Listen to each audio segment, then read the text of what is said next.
ज्योतिष और जीवन में आपका स्वागत है। श्री गुरु चरणों में नमन कर विघ्नेश्वर श्री गणपति का स्मरण करता हूँ। और आज के इस चरण में हम साधना उपासना पर चर्चा का श्री गणेश करते हैं।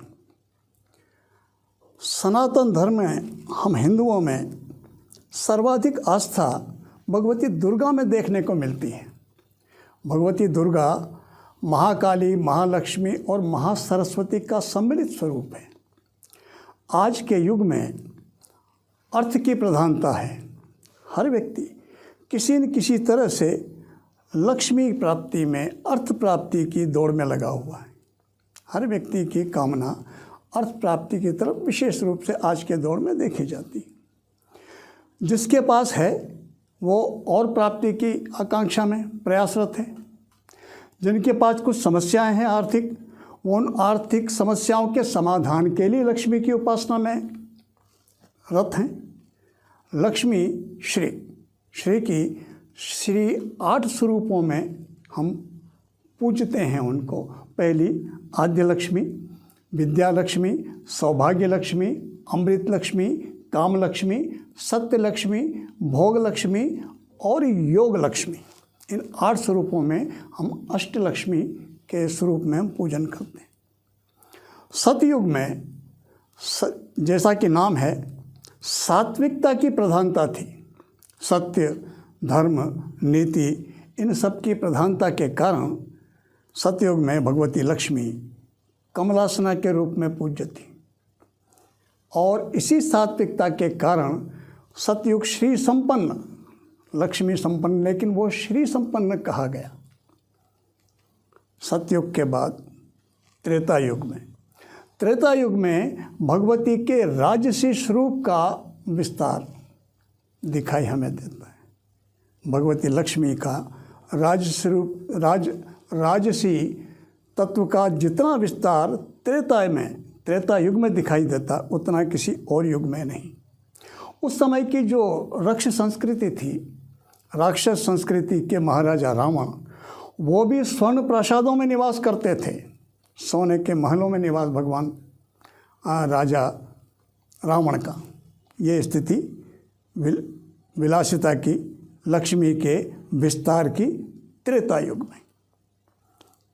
सतयुग में, त्रेता युग में तप की जो परिपाटी थी उसमें परिवर्तन जरूर हुआ, लेकिन त्रेता में तप नष्ट नहीं हुआ था। इसीलिए महाराजा रावण भी परम तपोनिष्ठ थे। उन जैसा शिव भक्त नहीं हुआ आज तक। उनका रचित शिव तांडव स्तोत्र आज भी बड़ी महिमा से गाया जाता है। उनका रचित शक्ति की उपासना में परदेवी सूक्त बहुत प्रधानता रखता है। द्वापर आते आते लक्ष्मी के इस विलासी स्वरूप में, इस राजसी विभव के स्वरूप में और थोड़ा सा विस्तार हुआ। जिस तरह से युग के नाम बदले, सात्विक, सतयुग, राजसी, त्रेता और द्वापर आते आते जो स्वर्ण महल थे त्रेता में, उन महलों ने मायावी रूप ले लिया था। द्वापर आते आते इतना परिवर्तन लक्ष्मी के स्वरूप में हुआ। लक्ष्मी राजसी, सात्विक, राजसी और तामसिक, तीनों स्वरूपों में सात्विक स्वरूप महासरस्वती का, राजसी स्वरूप महालक्ष्मी का और तामसिक स्वरूप महाकाली का, तीनों स्वरूपों में समाहित तो पराशक्ति ही है। और इन तीनों स्वरूपों की भी फिर इन तीनों स्वरूपों में आराधना होती है। हम आज चर्चा कर रहे हैं लक्ष्मी की। तो लक्ष्मी का जो सात्विक स्वरूप है, वो जो कमल वासना है, जहाँ पर वो विराजती है कमल वासना के रूप में, सात्विक स्वरूप में, वहाँ पर व्यक्ति इस धन से लिप्त नहीं होता। जैसे कमल जल में रहते हुए भी जल से लिप्त नहीं होता, निर्लिप्त रहता है, ऐसे ही सात्विक स्वरूप का उपासक श्री संपन्न होते हुए भी वो निर्लिप्तता रहता है। राजसी स्वरूप का प्रतीक है गज, परम शक्तिशाली। और जब उसे लक्ष्मी का सहयोग मिल जाता है, जब संपन्नता का सहयोग मिलता है, तो फिर वो अहंकारी हो जाता है। लेकिन उस पर आरूढ़ है भगवती लक्ष्मी, सरस्वती का साहचर्य, इसलिए वो अहंकार स्वाभिमान में परिवर्तित हो जाता है, लेकिन रहता अवश्य है तामसिक स्वरूप में। जहाँ पर लक्ष्मी विराजती है वहाँ पर सत्य का, धर्म का, न्याय का, इन बातों का कोई मतलब नहीं है। वहाँ पर स्वार्थ और अमर्यादा, इन तत्वों की प्रधानता हो जाती तामसिक स्वरूप में, जहाँ पर भगवती लक्ष्मी का विराजमान होता है वहाँ पर। इस सृष्टि में 3 ही पशु ऐसे हैं जिनका स्वेद मद कहलाता है। पहला है मृग, दूसरा है गज और तीसरा है ऊंट। जब मृग का वो जब मदमस्त होता है तो उसका मद है कस्तूरी। उस कस्तूरी की खुशबू में वो इधर उधर भागता है, दौड़ता है, लेकिन किसी को नुकसान नहीं पहुंचाता, किसी को हानि नहीं पहुंचाता। और उसका जो मद है कस्तूरी, वो बहुत गुणकारी औषधि है। उसके औषधीय प्रयोग, उसके धार्मिक प्रयोग, इस कारण से उसकी विशिष्टता प्राप्त होती है कस्तूरी को, और मृग किसी को हानि नहीं पहुंचाता। ये सात्विकता का प्रतीक है। दूसरा गज और राजसी स्वरूप का प्रतीक है। जब वो मद में आता है, जब कोई व्यक्ति बहुत सामर्थ्यवान व्यक्ति किसी संपन्नता के किसी भी कारण से उसे संपन्नता मिली हो और वो यदि अहंकार में आ जाए, फिर वो किसी मर्यादा को नहीं मानता। ऐसे ही मदमस्त हाथी भी किसी मर्यादा को नहीं मानता। जब मदमस्त होता है तो उसके मार्ग में जो भी आए उसे रौंदता हुआ चला जाता है। ऐसी ही स्थिति बहुत शक्ति सामर्थ्यवान व्यक्ति को संपदा मिलने पर होती है। तामसिकता, ऊंट प्रतीक है उसका। जब वो मद में आता है तो बहुत विकराल स्थिति में आ जाता है। वो उस स्थिति में उसे नियंत्रण करना बहुत मुश्किल होता है। किसी पाशविक व्यक्ति के पास किसी भी कारण से धन संपदा इकट्ठी हो जाए तो क्या स्थिति बनती है उसकी।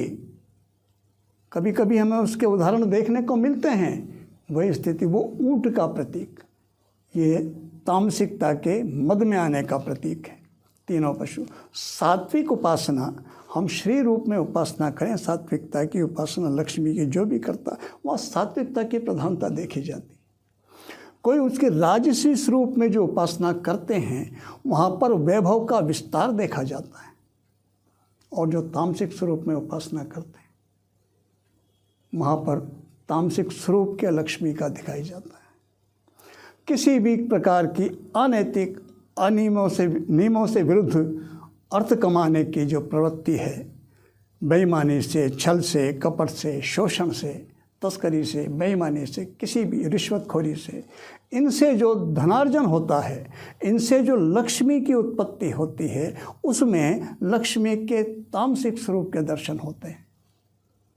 ऐसे व्यक्ति जिनके पास इस प्रकार का धनमार्ग इकट्ठा होता है, वो किसी मर्यादा में विश्वास नहीं करते।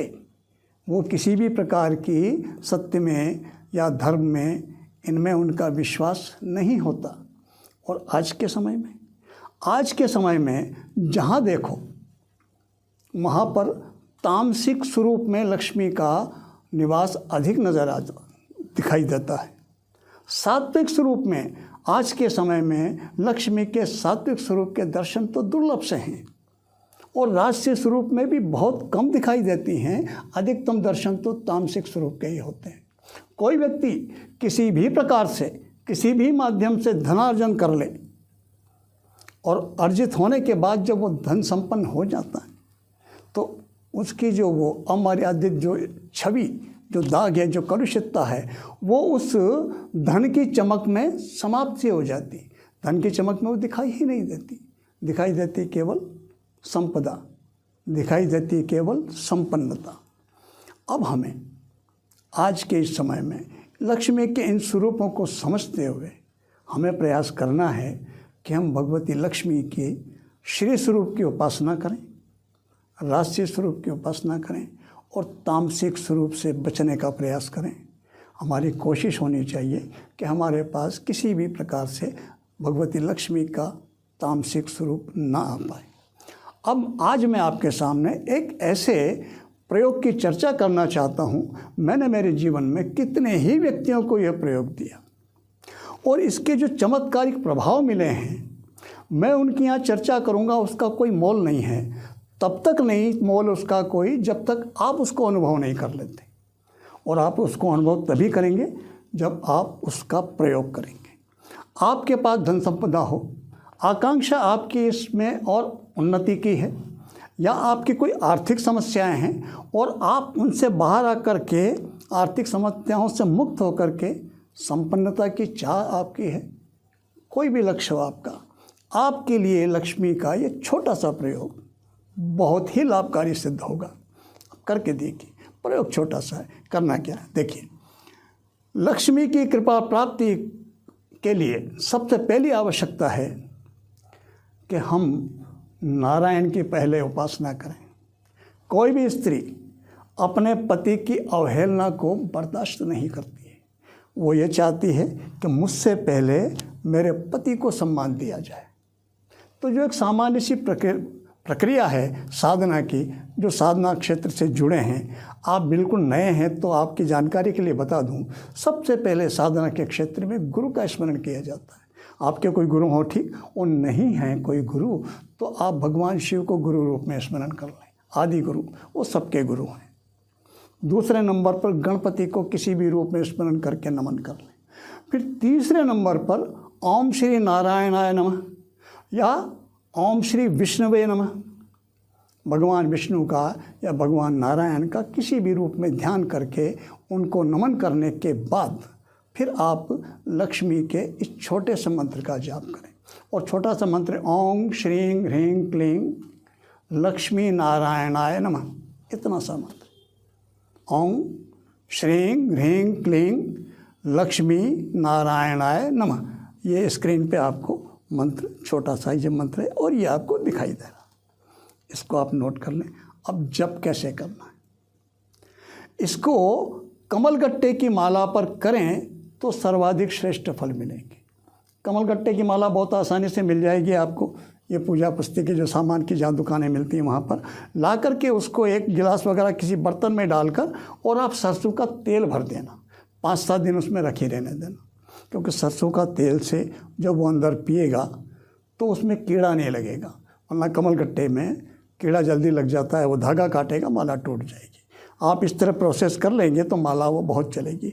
कमलगट्टे की माला पर एक माला सवेरे, एक माला शाम को यदि करते हैं तो बहुत अच्छा। अब थोड़ा सा हम सोचते हैं कि करते क्यों, ज़्यादा क्यों, कम क्यों। हमें नौकरी करना है भगवती लक्ष्मी की, और इस कार्यक्रम में गणपति स्मरण से लेकर के एक माला करने तक में मुश्किल से 15 मिनट का समय लगेगा। जितनी तन्मयता से, जितने मनोयोग से हम किसी की नौकरी करते हैं उतनी अच्छी तरीके से हमें तनख्वाह मिलती है। अगर हमको अधिक की प्राप्ति की आशा है तो फिर हमें ओवर टाइम करना पड़ता है, कई बार डबल शिफ्टें करनी पड़ती है। आपकी आवश्यकता है, आपको सोचना है कि आपको कितना चाहिए, उतना कीजिए और उतनी तन्मयता से कीजिए। मैं आपको एक बात के लिए विश्वास दिलाता हूँ, इनकी नौकरी आप करो और ये आपको तनख्वाह नहीं दें या आपको वेतन नहीं दें, ऐसा हो ही नहीं सकता। करके तो देखिए क्या है, सिर्फ हमको मनोयोग से करना है। अगर समय मिलता है हमको तो हम मालाएं बढ़ा सकते हैं, जप संख्या बढ़ा सकते हैं। और नहीं समय की कोई मजबूरी व्यवस्था है तो केवल सवेरे का नियम ले लें। हम घर पे ही रहते हैं तो एक माला सवेरे, एक माला शाम को दिया बत्ती के समय ले लें। ये करके देखिए, आपका ये आर्थिक स्वरूप बदल के रख देगा ये छोटा सा मंत्र। आप जब कहेंगे, आप स्वयं बताएंगे कि ये परिवर्तन हुआ, उसका मोल है। मैं भी बताऊं कि इसका ये हुआ और उसका वो हुआ, उसका कोई मोल नहीं। आपको इतने संतोषजनक परिणाम मिलेंगे कि आप सोच नहीं सकते कि छोटा सा मंत्र भी इतना परिवर्तन कर सकता है। इस मंत्र की विशिष्टता क्या है? देखिए, इस मंत्र की विशिष्टता में लक्ष्मी और नारायण दोनों समाहित हैं। ओम परब्रह्म का प्रतीक, तो उच्चारण ओम करना, ओम नहीं, म बोलते हुए होठ नहीं होने, जिसे गणपते नमः बोलते हैं, इसी तरह से ओम बोलना। ओम श्री और बिंदी लगी हुई, श्रीं वो लक्ष्मी का बीज है, ह्रीं वो शक्ति बीज है, और क्लीं वो काम बीज है, वो आपकी कामनाओं की पूर्ति कर देगा। जैसा आप चाहते हो वैसा आपको प्राप्त हो जाएगा। ओम श्रीं ह्रीं क्लीं लक्ष्मी नारायणाय नमः। ये छोटा सा मंत्र फिर बोलता हूँ। ओम श्रीं ह्रीं क्लीं लक्ष्मी नारायणाय नमः। जब बीजों का मैं उच्चारण कर रहा हूँ तो आप देख रहे होंगे मेरे होठ नहीं मिल रहे। ओम श्रीं ह्रीं क्लीं, ओम श्रीं ह्रीं, ऐसे नहीं बोल रहा हूँ मैं बोल रहा हूँ ओम श्रीं ह्रीं क्लीं लक्ष्मी नारायणाय नमः। इस मंत्र का जब आप अपने जीवन में रूटीन में ले लीजिए। हमें कोई बिल्डिंग बनानी है 4 मंजिल की, 5 मंजिल की ऊंची, सबसे पहले हमें उसकी नींव खोदनी होगी। नींव जितनी गहरी उतनी हम उस पर ऊंची बिल्डिंग का निर्माण कर सकते हैं, और बिना गहरी नींव के बिल्डिंग का निर्माण नहीं होगी तो वो जल्दी भरभरा कर गिर जाएगी। तो ये आपके लिए एक तरह से उसका मूलभूत ढांचा, जिसको नींव कहते हैं, यही आपको जब इतना परिणाम देगी, फिर आगे चर्चा करेंगे जब दीपावली का समय आएगा, लक्ष्मी की विशिष्ट उपासनाओं का वो क्या स्थिति करेगी, वो बात की बात है। हम पहले ये तो करें, यही आपका आर्थिक दृष्टि से जो आप चाहते हो वो उन्नति आपको ये मंत्र प्रदान करेगा। मैं चाहता हूँ कि आप भगवती लक्ष्मी की पूरे मनोयोग से आप सेवा करें इस मंत्र के माध्यम से, और वो आपको वो सारा सब कुछ दें जो आप चाहते हैं। इसी कामना के साथ मैं आज यहीं पर, और अब हम चलते हैं आज के स्वर्णिम सूत्र की ओर। देखते हैं आज के स्वर्णिम सूत्र में क्या विशेष है। हमारे यहाँ पर संस्कृति में कहा गया कि कोई किसी का शत्रु नहीं है। शत्रु तो 6 हैं, उन्हें षड्रिपु कहा गया, और वह काम, क्रोध, लोभ, मोह, मद और मत्सर। मत्सर यानी ईर्ष्या। ईर्ष्या क्यों हमारे साथ शत्रुता करती है? ईर्ष्या में शत्रुता जैसा क्या भाव है, थोड़ा समझते हैं इसको। अगर मान लीजिए हम किसी की प्रगति से, किसी की उन्नति से, किसी की संपन्नता से मन में जलसी का भाव रखते हैं,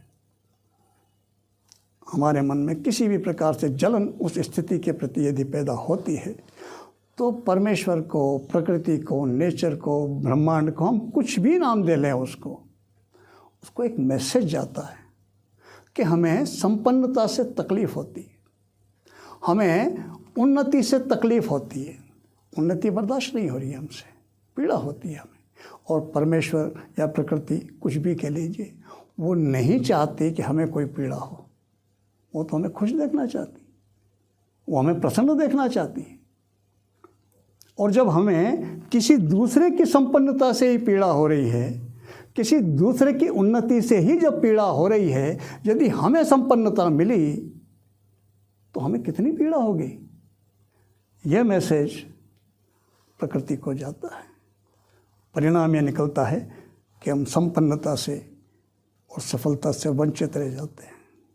संपन्नता और सफलता के मार्ग में अवरोध हमने स्वयं ने खड़ा कर दिया, किसी दूसरे की संपन्नता और सफलता के प्रति जलन की भावना रख करके। ये बिल्कुल वैज्ञानिक तथ्य है।